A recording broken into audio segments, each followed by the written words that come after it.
अब हम आप सहज सुयोग के चौथे विधि की आपसे बात करेंगे।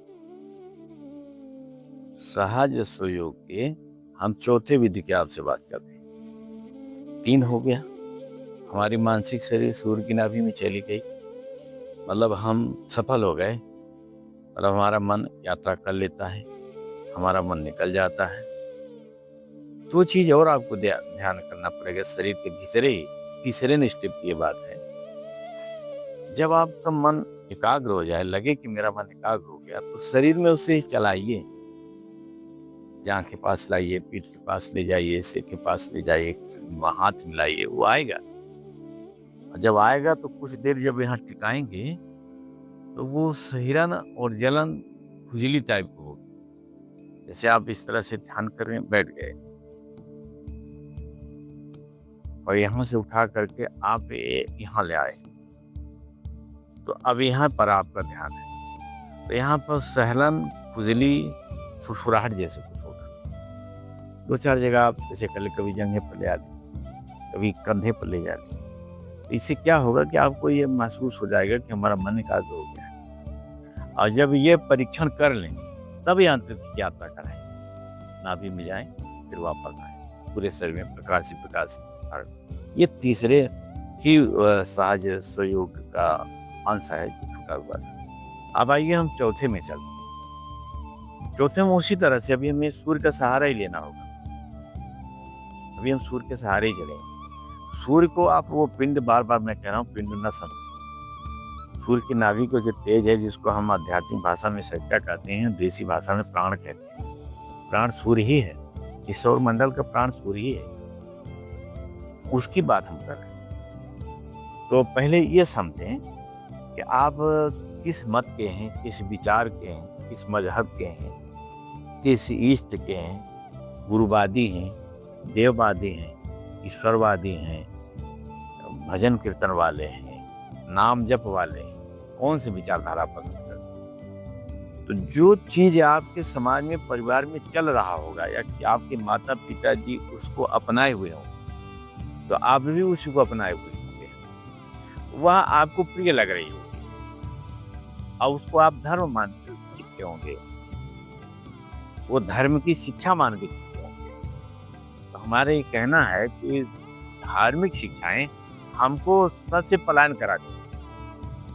हम वो धार्मिक जो शिक्षा मिलती है कि इष्ट के बारे में वर्णन हो रहा है, किसी गुरु के बारे में वर्णन हो रहा है, किसी ग्रंथ की महिमा गाई जा रही है, तो हम अपने से हट करके, निकल करके, हम बहिर्मुखी होकर के उस मूर्ति, उस ग्रंथ, उस मंत्र, उस पंथ, उस क्रिया में हम चिपक जाते हैं। और जब उधर हम चिपक जाते हैं तो अपने आप से हम पलायन कर जाते हैं। हम अपने आप में फिर नहीं होते, हम पलायन कर जाते हैं। तो हमें चौथे विधि में आने के पहले जितनी प्रकार की आपकी मन में ये कुछ चीजें, प्रपंच भरा होगा, लोक मान्यता भरी होगी, धार्मिक शिक्षाएं भरी होगी, उपासना के बारे में लोग तरह तरह के व्याख्यान सुने होंगे, उनसे आप दूरी बनाओ, उनसे दूरी बनाओ। आप जब उनसे आप दूरी बनाएंगे, उनको बाहर करिए, उनसे अपना संबंध काट लीजिए। आप अपने को भी हिंदू माने बैठे हैं, मुसलमान माने बैठे हैं, ईसाई माने बैठे हैं, ईसा के अनुयायी बने, मोहम्मद के अनुयायी बने, राम के अनुयायी बने, अभी आप अनुयायी बने। आप अभी बाहर हैं, भीतर नहीं है। और जब तक आप बाहर रहेंगे तब तक आप अपने ईश्वर से आप पलायन करते रहेंगे। तो ये जो सहज स्वयोग की विधि है, आपको फलीभूत नहीं। आप कुछ समय के लिए, साधना काल के लिए आप विचारों में रखिए, कभी जरूरत पड़ेगी तो व्याख्या करिए, आदर करिए, उन महापुरुषों का, उन नबियों का, अवतारियों को करिए। किसी का खंडन बंडन करने की आवश्यक टाइम फालतू न निकालिए, किंतु उनसे हटिए। हम तो खुद अपने आप में स्व इष्ट की अवधारणा पहले में आपने किया था, तो आप अपने इष्ट की अवधारणा में आइए। आपके इष्ट क्या है? आपकी अंतरात्मा है। तो आप अपने अंदर आइए। धार्मिक शिक्षाओं से आप पलायन न करिए, धार्मिक शिक्षा आपको पलायन करवाती है। सर देखो खुदा है, वो सूरज की पूजा करो, पानी चढ़ाओ, अर्घ दो, गंगा में पानी जाके स्नान करो। आपको क्या करती है? धार्मिक शिक्षा बाहर ले जा रही है। जब धार्मिक शिक्षा में आप उसको मान के बैठेंगे कि नहीं, धर्म धर्म है, धर्म कैसे छोड़ें, धर्म कैसे, हम छोड़ने को नहीं कह रहे हैं, धर्म मानना और सुनना अलग बात है। धर्म आप सुन सकते हैं, सरल है। आप धर्म को पढ़ सकते हैं, सरल है। लेकिन धर्म को जीवन में अपनाना उतना ही कठिन है, जितना कठिन दिन और रात है। दिन-रात एक साथ नहीं हो सकते। तो धर्म को अपना करके जीवन में जीना, सुनने से सुनना महा खराब चीज़ है कि आप सुन करके धार्मिक नहीं बन सकते। किताब पढ़ के धार्मिक नहीं बन सकते। धर्म जीवन में जिया जाता है, धर्म में डूबा जाता है, धर्म में स्नान किया जाता है, धर्म को पचाया जाता है। जैसे भोजन करके आप धर्म को खाना पचाते हो, वैसे भोजन धर्म को पचाया जाता है। धार्मिक जीवन कदम-कदम पर, पल-पल पर देखना, सुनना, एक-एक चीज़ों पर आपको कैसे, कब, क्या, कहाँ, कैसे क्या करना है, ये विचार करना होता है। इसको धर्म। जब आप धार्मिक शिक्षा से दूर हटेंगे, तब आप सहज स्वयोग कर पाएँगे। तो चौथी विधि है, ये बुद्धि जो होती है, धार्मिक शिक्षा पर टिकी रहती है। अब हम मानसिक शरीर के भीतर बुद्धि की काया बनाएँगे। पहले हम मानसिक शरीर समेटें, मानसिक शरीर समेट करके हम उसके भीतर बुद्धि तत्व का अवलोकन करें। ये बुद्धि जिसको कहते हैं, है क्या ये? जो हमें सुसवाती है, हँसाती है, खिलाती है, काला, पीला, लाल, नीला बताती है, ये क्या है? ये हमारे पूर्वज कह रहे हैं कि ये मानसिक काया के बाहर बुद्धि जो होती है, मन जो है इंद्रियों का सारथी है। अब बुद्धि जो है निर्णय करने का, विश्लेषण करने का काम करता है। तो ये बुद्धि क्या है? तो अब मानसिक काया के भीतर जब अंदर प्रवेश करेंगे, तब आपको नीलाभ, जैसे आसमान नीलाभ है, उसी तरह से हल्का नीलाभ कलर का प्रकाशित एक तत्व मिलेगा, वो बुद्धि काया है।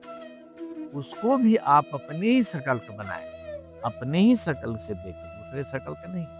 तो एक शरीर हो गई स्थूल, दूसरी शरीर हो गई मानसिक शरीर, अब तीसरी शरीर हो गई आपके भीतर बुद्धि की शरीर, जिसे प्रज्ञा, बुद्धि, ज्ञान जो भी कहना हो तो कह लीजिए, वो हो गई।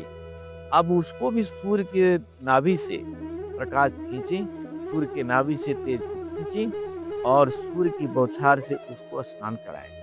और हमारे बुद्धि में जो कुबुद्धि घुसी है, दुर्बुद्धि घुसी है, ईर्ष्या, लालच घुसी है, तुलना घुसा हुआ है, मोह-तोड़ घुसा हुआ है, इसको हम धीरे-धीरे सविता की तेज से जलाएँ और जलाते चले जाएँगे तो हमारी बुद्धि निर्मल हो जाएगी। और हमारी बुद्धि जब निर्मल हो जाएगी, तो हम सत्य और असत्य का, झूठ और सच का हम निर्णय कर पाएँगे। इस जगत में वास्तविकता क्या है और जगत में अवास्तविकता क्या है, इसका निर्णय हम तब कर पाएँगे जब हमारी बुद्धि निर्मल, पारखी और प्रकाशी हो जाएगी, आभायुक्त हो जाएगी, तभी हम निर्णय कर पाएँगे, तभी हम दूसरे के मन का पठन कर पाएँगे, तभी हम जगत की परिभाषा कर पाएँगे, तभी हम दार्शनिक बन पाएँगे, तभी हम लेखक बन पाएँगे, तभी हम कवि बन पाएँगे, तभी हम विद्वान बन पाएँगे, तभी हम ग्रंथकार बन पाएँगे। और जब तक बुद्धि की हम साधना नहीं करेंगे, तो यहाँ हम नहीं जा पाएँगे। हम बोलेंगे, कोई सुनेगा ही नहीं हमारी बात। हम बोलेंगे, सामने वाले को भजन लगेगा। लेकिन जब हमारी बुद्धि निर्मल हो जाएगी, पवित्र हो जाएगी, तो हम गाली भी देंगे तो उसको भजन नहीं लगेगा, उसको बुरा नहीं लगेगा। क्योंकि हमारी भावना से भीगी हुई वाणी जा रही है, आत्मा से डूबी हुई वाणी निकल रही है। भले आपको थोड़ा पल के लिए कटु लगेगी, जैसे आप एक कदम आगे बढ़ेंगे, तो आपको लगेगा वास्तव में किसने गाली दिया है। इतनी प्रिय वाणी हो जाएगी।